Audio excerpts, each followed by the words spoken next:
할렐루야. 우리 옆에 상계사입니다. 사랑합니다. 축복합니다.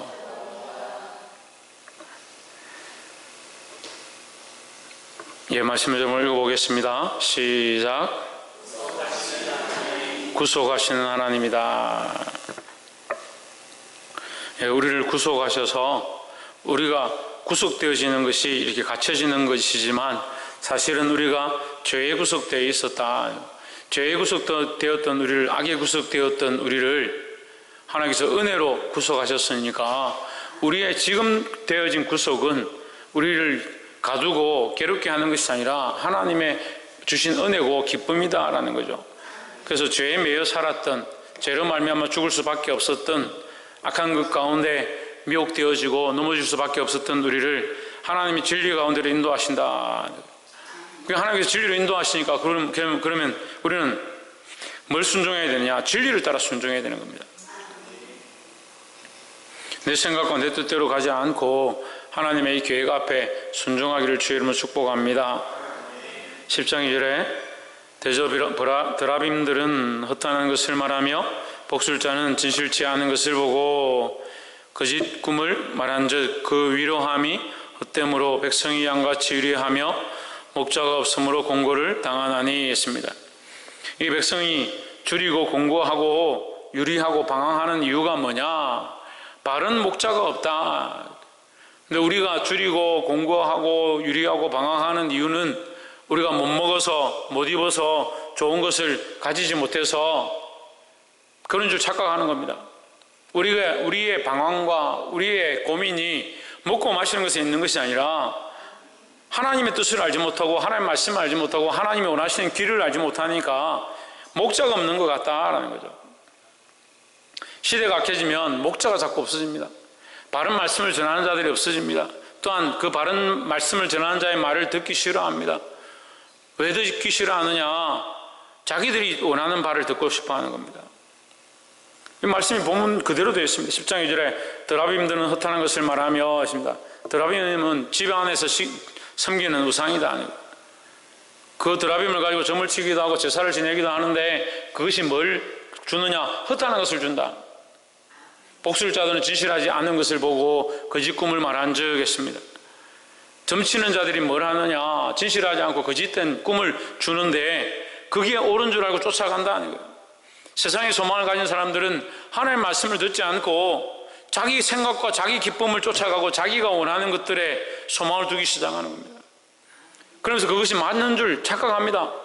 나는 이런 일이 좋으니까, 저게 좋으니까 이렇게 하면 될 거야, 저렇게 하면 될 거야. 자기 생각으로 자꾸 세웁니다. 뭐가 필요 없습니까?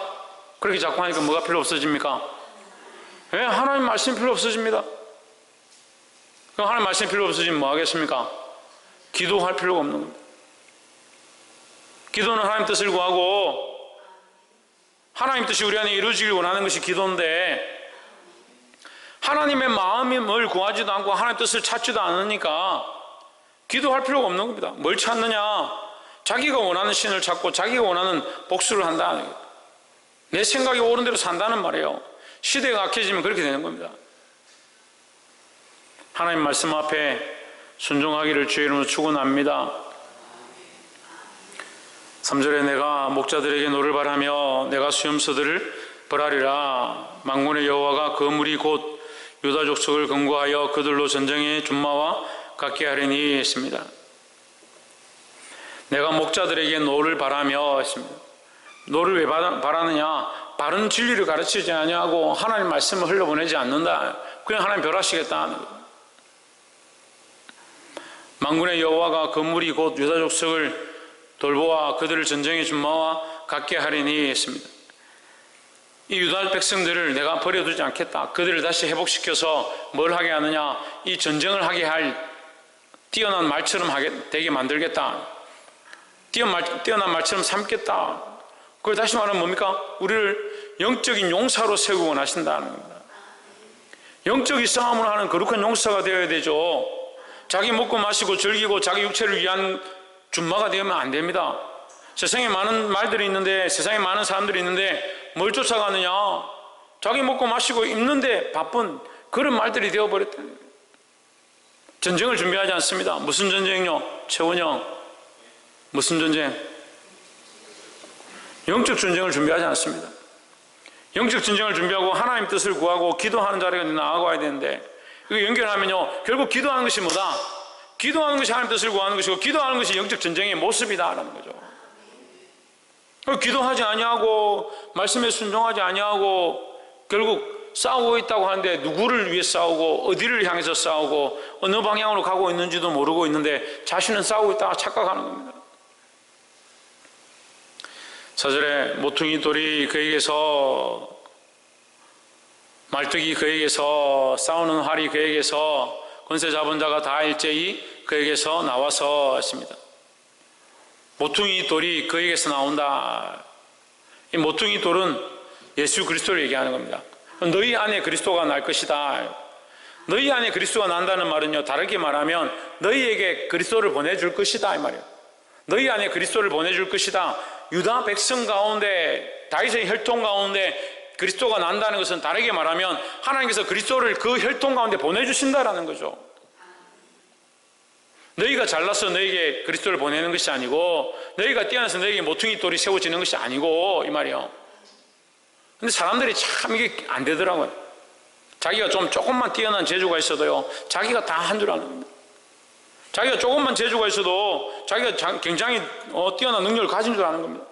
하나님 주셨다는 믿음이 없고 하나님의 은혜를 잊어버리니까 자기 것으로 생각합니다. 자기 것으로. 교회가 폐역해지면요, 앞에 서 있는 사람들이 교만해지고요, 교회가 폐역해지면요, 자기가 다 가진 줄 착각하는 겁니다. 하나님의 은혜를 상실해가는 겁니다. 하나님의 은혜를 상실한다는 건 내가 감동 감화받고 말씀을 듣고 찔리고 이것만 얘기하는 게 아니고요, 하나님의 은혜는요, 우리에게 주신 모든 것이 하나님이 주신 것인 줄 생각하기 시작하고 그렇게 고백하기 시작하는 겁니다. 모퉁이 돌이 그에게서 했습니다. 우리에게서 모퉁이 돌이 나오는데 우리의 것이 아니고 하나님이 주셨기 때문에 우리 안에 모퉁이 돌이 있다. 모퉁이 돌이 뭐라고요? 예수 그리스도라고요. 말뚝이 그에게서, 말뚝이 뭡니까? 이 울타리를, 양들을 치는 울타리 기준이 뭡니까? 말뚝이 되는 겁니다. 말뚝이 없이 어떻게 울타리를 치겠습니까? 여러분, 울타리를 친다고 합시다. 여기 짐승들 가둬놓고 그 울타리를 쳐야 되는데 말뚝을 안 치고 선만 삥 둘러놓고 울타리 쳤다 할 수 있습니까? 그렇게 어떻게 짐승을 관리를 하겠습니까? 뭐가 있어야 되냐? 말뚝을 박아야 됩니다. 말뚝을 박아서 기준을 세워야 그들을 가둘 수 있다는 거죠. 우리가 하나님의 말씀 가운데 하나님 안에 들어왔다면 이게 구속의 자유함, 하나님의 은혜의 은총 안에 들어왔지만 뭐가 있느냐? 그 말뚝의 기준들 안에, 그 안에서 자유함을 누려야 한다는 거죠. 그 말뚝이 누구냐? 예수 그리스도입니다. 모퉁이 돌이 그에게서, 말뚝이 그에게서, 싸우는 활이 그에게서 있습니다. 이 싸우는 활은 뭡니까? 이스라엘을 위해서 싸우는 겁니다. 이스라엘을 위해서 싸우셔서 이스라엘을 회복시키시겠다라는 거죠. 이게 역사적인 사건은 이스라엘을 그 바벨론에서 이끌어내실 때 그 북방 민족을 멸하시고 그들을 회복해 하셔서 예루살렘 돌아오게 하시는 하나님의 역사지만, 영적인 의미는 뭡니까? 싸우는 활을 그들에게 줘서 했습니다. 누가 누구를 위해 싸우냐? 주님이 우리를 위해 싸우는 겁니다. 왜 싸워야 합니까? 세상에 구속되어져 있는, 세상에 갇혀있는 우리를 하나님의 은혜의 장막으로 들어오게 하기 위해서, 은혜의 울타리 안으로 들어오게 하기 위해서 그가 우리를 위해 싸우시는 겁니다. 이 싸움은 세상에 대한, 대적에 대한 싸움이지만, 대적하며 세상의 죄에 대해서 그들을 무너뜨리기 위한 싸움으로 보이지만, 또한 한편으로는 그들의 공격하는 바 사망에 대한, 그들의 공격하는 바 죄의 정죄에 대한 싸움이다. 그래서 이 죄의 정죄를 누가 당했습니까? 예수님이 당하셨습니다. 예수님이 이 죄의 정죄를 당하셔서 우리가 죄인인데, 우리가 죄인 줄 고백하고 내가 죽을 수밖에 없는 자임을 알아야 되는데 그걸 잘 모르니까 누가 대신 죽으셨냐? 예수님이 대신 죽으시고, 대신 예수님이 내가 죽을 수밖에 없는 자라고 고백하면서 십자가에 달려 죽으신 거예요. 그러니까 대적이 우리를 향해서 활을 쏘고 우리를 향해서 금을 들고 나올 때 우리가 그들에게 뭐라고 말하냐? 너희 칼이 무섭고 활이 무섭다라고 하는 것이 아니라 이미 너희의 그 활과 그의 칼에 예수님이 십자가에 달려서 죽으셨다. 그 얘기를 해야 되는 거죠. 근데 그게 누가 그런 말을 할 수 있느냐? 내가 죄인인데 나를 위해서 주님 돌아가셨다는 것을 인정하는 사람이 그 말을 할 수 있는 거예요. 그걸 자꾸 어디에 있느냐? 울타리 밖에 있습니다. 울타리 밖에. 울타리 밖에 살고 울타리 밖에서 생활하고 세상이 원하는 기준과 가치관으로 살아가는 자가 세상이 우리를 비방할 때 어떻게 그들을 대적하겠습니까? 똑같은데 어떻게 그들과 싸우겠습니까? 그러니까 영적 싸움을 싸우려면 뭐가 영적 싸움이고 어떻게 싸워야 되고 어느 편에 서야 되는지를 모르는 겁니다. 내가 철저하게 그리스도 편에 서 있고 그리스도의 십자가를 앙망하고 있다면 그 울타리 안에 있어야 하고, 그리스도를 머리로 한 교회, 그 모퉁이로 한 그 교회가 세워져 있고 우리가 그 안에 속한 백성으로 살아가야 되는 겁니다. 그래서 그들이 우리를 공격할 때 우리가 오히려 활을 들어서, 예수 그리스도의 십자가의 활을 들어서 그가 우리를 위해 죽으셨다, 이미 그가 우리를 위하여 피를 흘리셔서 대가를 지불했다라고 말할 수 있어야 된다는 거죠. 그래서 우리가 사는 이것은 나의 어떠함이 아니라 그리스도의 희생과 죽음으로 세워진 교회, 그리스도의 피 흘림으로 세워진 우리의 인생이다라는 거죠. 그런데도 자기가 잘났다고, 자기가 했다라고, 자기가 세웠다라고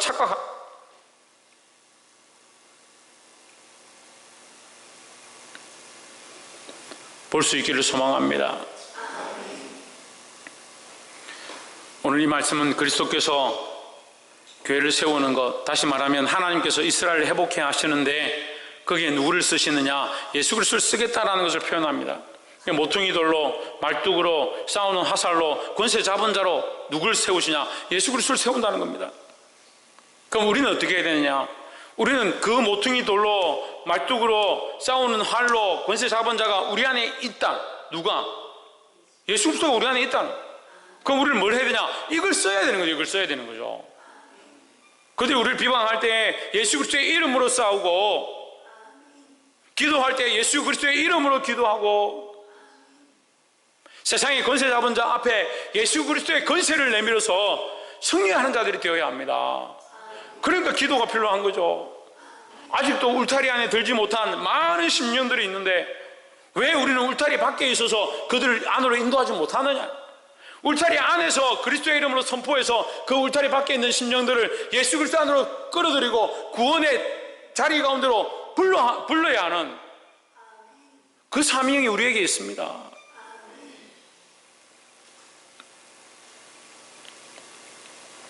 사랑하는 성도 여러분, 이것이 하나님께서 그리스도로 말미암아 주시는 약속의 말씀이지만 또한 우리에게 이것이 확실히 이미 이루어졌고 우리가 바라보는 소망으로 많은 생명을 그리스도에게로 이끌 수 있는 명령의 말씀인 줄 듣고 순종하기를 주의 이름으로 축원합니다.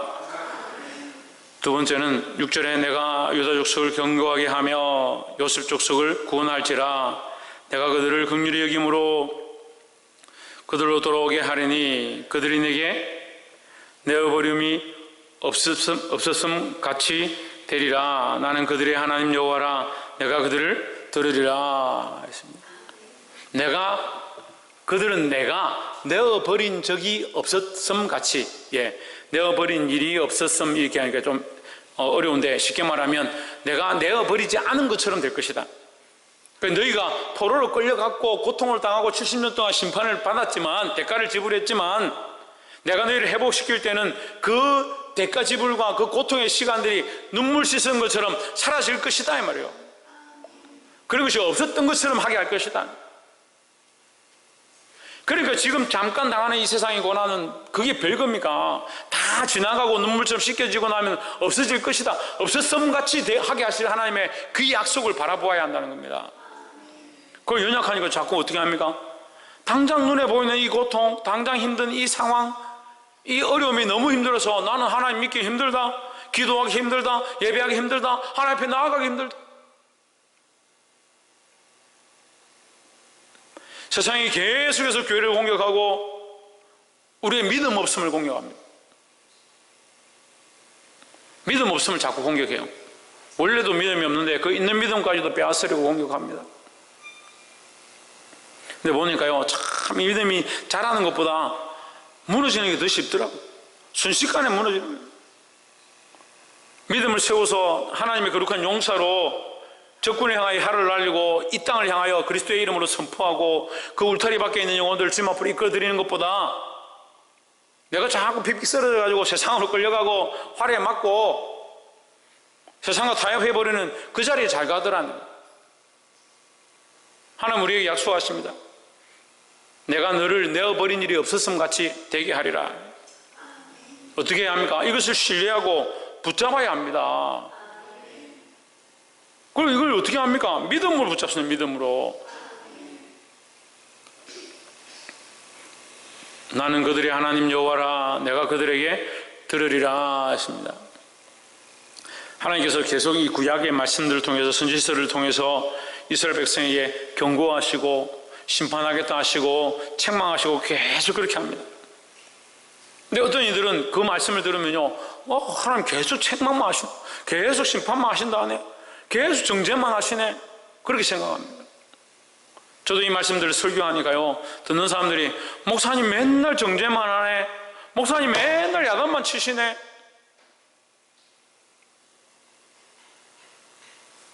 목사님 우리가 그렇게 미우신가? 그렇게 생각합니다. 말씀이 말하는 대로 얘기하는 거예요. 그런데 여러분, 이 눈이요 가려지면요 그것밖에 안 보이는 거예요. 하나님의 마음이 정죄와 심판과 채찍에 있는 게 아닙니다. 하나님이 사랑이 있어서 우리를 바른 길로 이끌시기 위해서, 우리를 회복시키기 위해서 말씀하시는데 이걸 보아야 합니다. 나는 그들의 하나님 여호와라 했습니다. 너희가 세상에 채찍에 맞고 세상에 끌려가고 세상에 포로가 되어지고 바벨론에 가 있지만 나는 여전히 너희의 하나님이다. 하나님이 여전히 우리의 하나님이다. 나는 너희의 하나님이다. 계속 말씀하시는 거예요. 하나님이 왜 우리를 바벨론을 끌고 가십니까? 왜 우리에게 고난을 주십니까? 왜 어려움을 우리에게 임하게 하십니까? 그렇게 말하기 이전에 우리가 하나님의 불순종했고 듣지 않았고 죄를 범했고 드라빔을 의지했고 복술자를 쫓아갔던 내 생각을 의지했던 그 삶의 모습을 회개하고 하나님의 원래 마음이 심판이 아니라 회복과 사랑에 있다는 사실을 보게 되기를 주의 이름으로 축원합니다. 내가 그들에게 들으리라 하십니다. 이런 의미는 우리가 잘 안 쓰는 말인데, 내가 그들에게 들으리라, 그들의 말을 내가 들으리라, 그들의 기도를 내가 들으리라, 그들의 음성에 내가 응답하리라, 그들의 부르짖음에 내가 응답할 것이다. 그 하나님께서 우리에게 뭐라고 말씀하십니까? 내가 너희의 하나님이다. 너희의 기도에 내가 음성을 들려줄 것이고 내가 너희의 부르짖음에 응답할 것이다. 자꾸 세상에 부르짖고 세상에 요청하고 세상에 요구하지 말고 하나님 앞에 나와서 하나님께 부르짖고 하나님 앞에 무릎 꿇는 그 하나님이 누구 편이시냐? 우리 편이다. 우리의 하나님이다. 우리의 하나님. 우리의 하나님의 음성을 들을 수 있는 저와 여러분 되기를 주의 이름으로 축원합니다.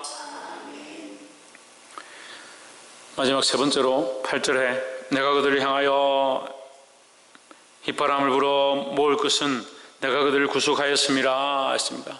휘파람을 불어 모은다. 휘파람이라는 말이 단어가 성경에 잘 안 나오는데 휘파람이 뭡니까? 이 양들을 불러 모을 때 목자가 소리를 내는 겁니다. 목자가 이렇게 삑 소리를 내면 양들이 풀을 뜯다가 몰려서 다시 목자의 음성을 듣고 다시 모여드는 거예요. 너희가 지금 바벨론에 끌려가고 이방 나라들의 공격을 받아서 세상에 흩어진 것처럼 되어 있지만 내가 반드시 너희를 모을 것이다. 왜? 나는 너희 하나님이기 때문에, 너희를 구속하는 것이 내 마음이기 때문에, 너희를 다시 모아서 회복해 하는 것이 내 목적이기 때문에 하나님 모으시겠다. 내가 어떻게 모으느냐? 휘파람을 불어서 휘파람 소리를 들으면 자동으로 그 소리를 듣는 자들은 다 돌아오는 것처럼, 그 양들이 다 돌아오는 것처럼, 그 목자의 음성을 듣는 자들이 다 돌아오는 것처럼 너희가 반드시 다 돌아오게 될 것이다. 내가 그들을 구속하였음이라.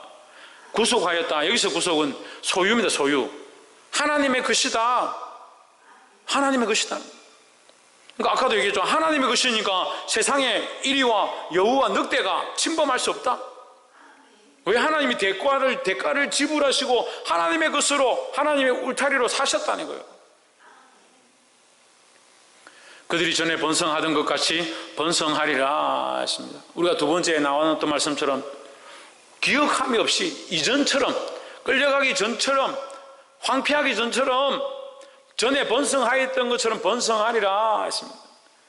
여러분, 이 번성은요, 우리가 착각하면 안 되는데, 자꾸 세상에 이렇게 대비하는 사람도 있습니다. 내가 전에 좀 잘 살았는데 좀 힘들어, 지금 힘든데 하나님께서 은혜를 베푸셔서 전에처럼 살게 하시겠구나, 이런 기준들을 가지는 게 아닙니다. 이 번성 그 얘기를 하는 게 아니에요. 창조적을 얘기하는 거예요. 창조적.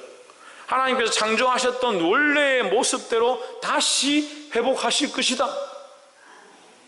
하나님의 섭리는요, 원래 창조의 모양, 태초의 모양 그대로 예수 그리스도를 보내셔서 이 태초의 모양에 대한 대가를 지불하게 하심으로 우리를 어떻게 하냐, 다시 태초의 모양으로 하나님 나라에 들어가게 하시는 것이 하나님의 방법이다 하는 겁니다. 그리고 이걸 다시 뭐라고 합니까?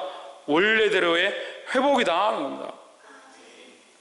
그리고 여기 스가랴서 말씀은 계속해서 심판에 대해서 말하지만 또한 계속해서 뭘 말하냐, 하나님의 마음, 하나님의 목적, 하나님의 이유, 하나님의 그 사랑에 대해서 가르쳐 주는 겁니다.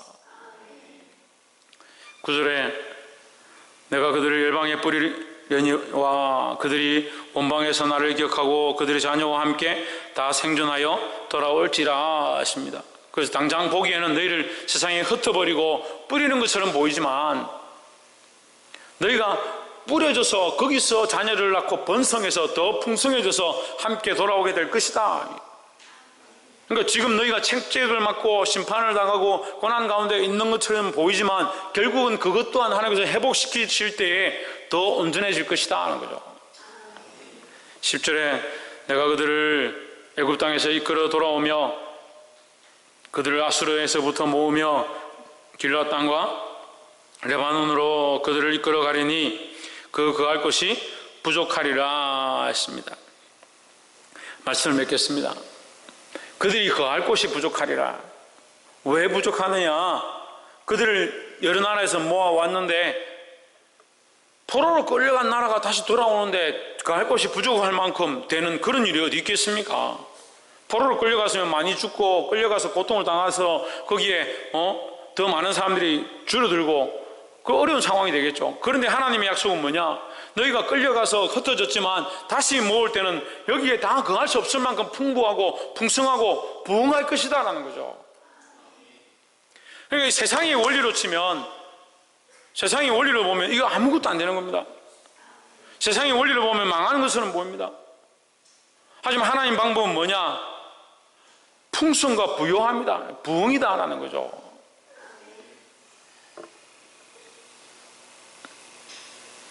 사랑하는 성도 여러분, 이 하나님의 마음을 알고 하나님께서 우리를 회복해 하시고 그냥 회복으로 끝나는 것이 아니라 더 풍성하고 부흥케 하시는 그 계획들을 가지고 있다는 사실을 기억하고 믿음으로 사시기를 주의 이름으로 축원합니다. 너희의 번성했던 그 모습대로 번성하여지리라 했으니까 원래의 모습대로 다시 회복해 할 것이다. 하나님이 이 마음을 알아야 되는 겁니다. 그래서 우리가 지금 정리해야 될 것, 드라빔과 복술자들을 의지하고 내가 원하는 대로 살았던 그 틀들을 벗어버리고 믿음으로 나올 수 있는 저와 여러분 되기를 주의 이름으로 축원합니다. 기도하겠습니다.